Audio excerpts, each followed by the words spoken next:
रकबे के लिहाज से दुनिया का दूसरा सबसे बड़ा मुल्क कनाडा कई हवालों से अपना एक अलग मकाम रखता है। इसका रकबा यूरोपीय यूनियन में शामिल कुल ममालिक के रकबे से ज़्यादा है। दुनिया में सबसे ज़्यादा झीलें भी इसी मुल्क में हैं, लेक्स जिनको हम कहेंगे वो भी इसी मुल्क में वाक़ हैं। ये मुल्क ताज़ा पानी का सबसे बड़ा इसीलिए ज़रिया भी कहलाया जाता है। दुनिया की सबसे बड़ी साहिली पट्टी भी कनाडा के पास है और 1 जुलाई यानी आज का दिन कनाडा की तारीख में बड़ी अहमियत का हामिल है। 1 जुलाई 1867 को बरतानवी पार्लियामेंट ने ब्रिटिश नॉर्थ अमेरिकन एक्ट पास किया था, जिसके नतीजे में कनाडा जो है वो कैनेडियन फेडरेशन वजूद में आई थी और कनाडा उस वक्त बरतानिया की कॉलोनी हुआ करता था। ये एक्ट 1982 तक नाफिजुल अमल रहा था और फिर उसके बाद कैनेडियन पार्लियामेंट से कनाडा एक्ट 1982 पास होने के बाद कनाडा ने बरतानिया से मुकम्मल आज़ादी हासिल की थी। लेकिन बरतानिया की जो मलिका हैं वो मलिका एलिज़ाबेथ वो आज भी कनाडा की आइनी बादशाह हैं जो यहाँ की सरबराह ममलिकत का काम सरअंजाम देती हैं। 1 जुलाई कनाडा के लोग कनाडा डे के तौर पर मनाते हैं और इस मौके पर Canadian high commissioner Wendy Gilmour हमारे साथ मौजूद हैं। अस्सलाम वालेकुम वेंडी, how are you? I am very well, very happy to be here. Thank Good you. morning. Good morning. And a very happy Canada Day to you. Thank you so much. So let's talk about a little bit about Canada Day. First of all, we have given out some basic information, but we would like you to explain a little bit about the significance of Canada Day. Yes, this day. Canada Day, as the 1st of July, it was, as I think I heard you say, it was the signing of the British North America Act, which created Canada in 1867, 155 years ago.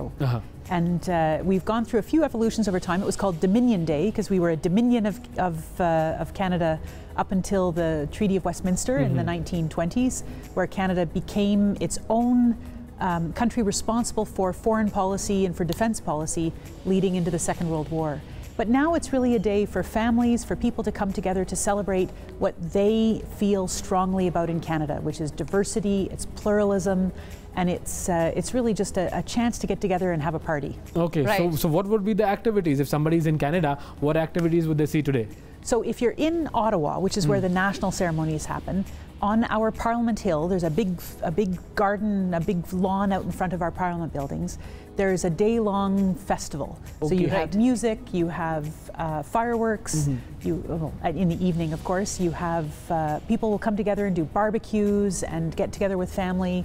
And really, it's a low-key day for celebration. Right. It's also a day that's really important for us to commemorate and to understand all of the diverse peoples that have come together to create Canada.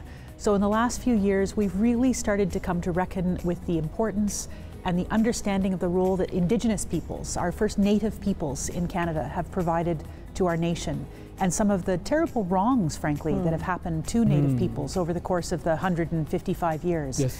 And so in the last few years, Canada Day has really been also a day of reflection, so that we can really understand how we need to grow together as a nation to become a better nation. Right. Okay. So in the introduction we were given, when we were researching about Canada, there were a few things that came across our eyes. For example, the longest coastal belt, the second biggest landmass country after Europe, then lots of lakes. What else is there to see in Canada for those who have never been to Canada? As a tourist. So Canada is really a land of contrast. We have 6 time zones from Atlantic Ocean to Pacific Ocean. We're a 3-ocean nation because the Arctic Ocean, of course, is on the north for us. It's huge. It's huge. It's a massive landmass.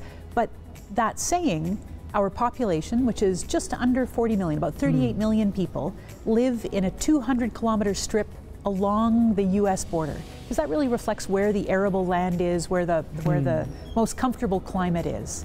And so we have large cities. We have Toronto, Montreal, Vancouver, which are major metropolises. And then we have rural areas. We have the prairies, which is where the wheat is grown in Canada, canola, which comes here to Pakistan. Yes. We have mountains, we have flatlands, we have what we call our lowlands or tundra. You have northern lights, aurora. We do. We have really prominent in the winter because when it's so dark.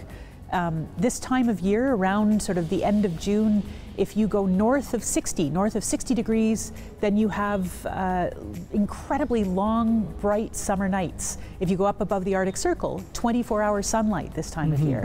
So it's really a land where you can find almost anything. It's like diverse in terms of weather and land also. Land and peoples. And people also, Yeah. yes. Obviously. Communities. Yeah. Okay, so it's been like quite a while that you've been in Pakistan now. Yeah. What about the activities that are going on between Pakistan and Canada, that collaborated efforts? So this year is a really important year. It is the 75th anniversary of Canada-Pakistan relations. Yes. We are using this year to really consolidate what brings us together. And that starts with people-to-people contacts. We're so lucky in Canada and in Pakistan to have really active and large diasporas in both directions.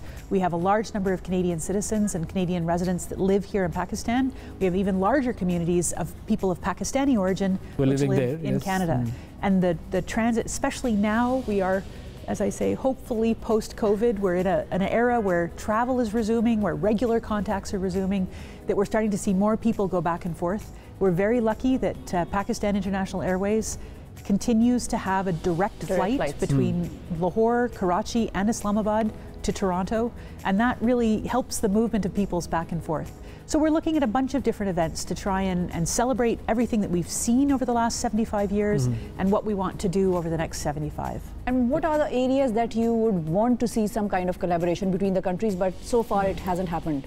Oh, I mean, I think we have a pretty comprehensive relationship, but there's always more to be done. So the first area that I would say that we really want to focus on, because that speaks to, frankly, right at the moment, a very difficult economic environment globally, but we want to see trade and investment, our commercial relationship, grow between Canada and Pakistan. There is tremendous opportunity for Canadian exports to come and service the Pakistani market. There's also wonderful products here in Pakistan that probably are a benefit to Canada. We do not grow mangoes. We cannot grow mangoes. It's too cold in Canada. Let's start a mango business and export mangoes to Canada. Let's do it. As a kid, a mango was at best something that came in a jar or a can, and to have a fresh mango is really very special.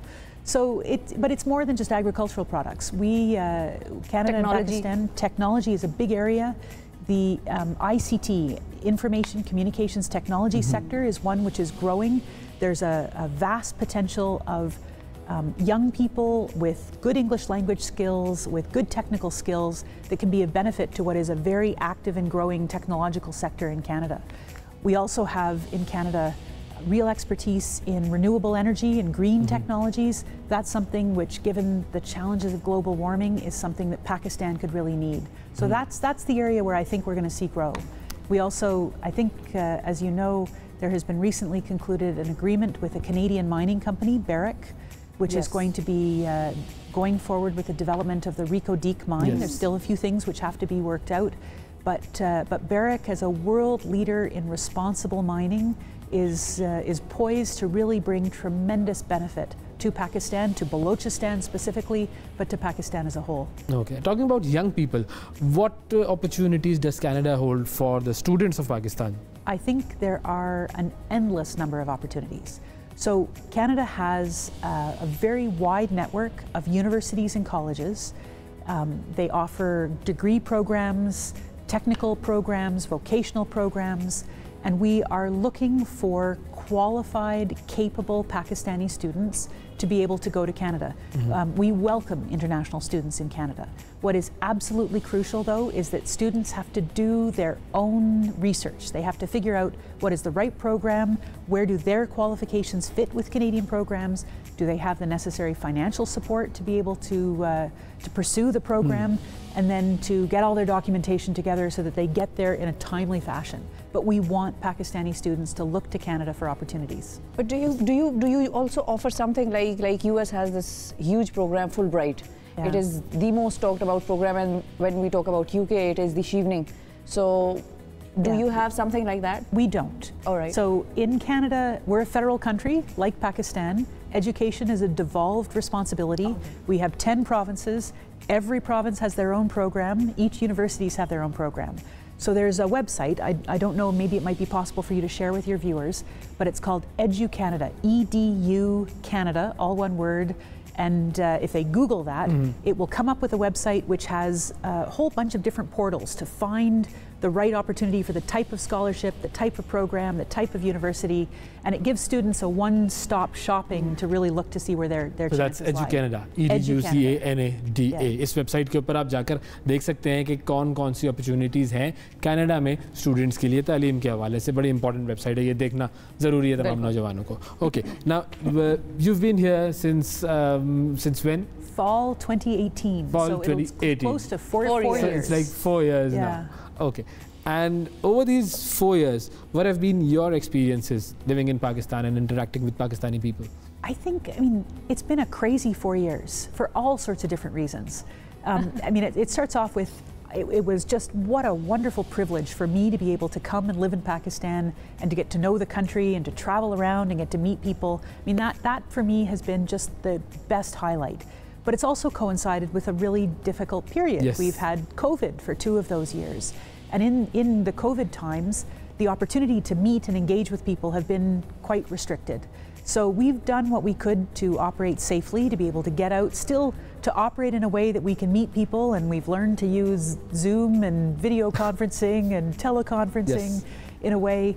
But I consider myself really just to have been so incredibly privileged to have been able to be here for so long. And what were your initial thoughts when you found out that you are now going to be posted in Pakistan for this much time? Well, so what was the first thing that came to your mind? So, I mean, first of all, I sought out Pakistan. This was where I wanted to come. I have long been fascinated by South Asia in particular. I worked on Afghanistan for a while in the 2000s, and so Pakistan obviously has played a very major role in the Afghan conflict over the years.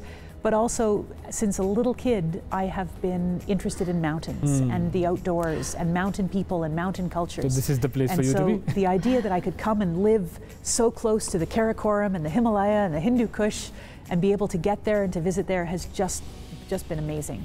And so every year I've been able to stay just 1 year longer has been a huge benefit. Something that you have not done yet in Pakistan and you plan to do, or it has been lingering on for a while? So I haven't been able to get to Quetta, believe it or not. Every time I've tried to go to Quetta. Have you been to Gwadar?